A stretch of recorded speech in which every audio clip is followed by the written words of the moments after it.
Alas 5 pa lamang ng umaga ay gumigising na sila para sa pang-alas 6 nilang klase. Ito ay natatapos ng alas 12. Muuwi lamang sila upang magpalit ng damit at diretsyo na agad sa UP para magpulot ng mga bote. Kasagsagan ng kainitan ng araw, naglalakad sila mula sa bahay sa Balara papuntang UP campus.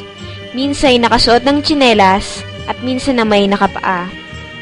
Si Lenlen at Joanne ay magkapatid. Ang hanap buhay ng kanilang mga magulang ay ang pangangalakal din ng bote. Pangarap ni Lenlen na maging isang magaling na guro balang araw para maturuan niya ang mga batang gaya nila na mayapa na ang tatay ni Jenny, labandera naman ang kanyang ina. 4 silang magkakapatid at may 3 pa siyang kapatid sa labas. Nakatira rin sa bahay nila ang 2 niyang pamangkin. Gusto namang maging doktor ni Jenny sa hinaharap para magamot niya ang mga taong may sakit, gaya na lamang ng kanyang ina.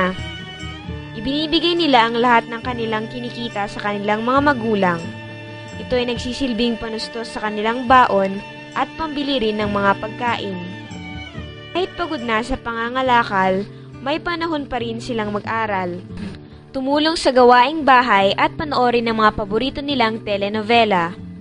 Bago naman matulog, simple lang ang pinagdarasal nila kay Papa Jesus na sana ay kinabukasan mas marami silang mapulot na bote.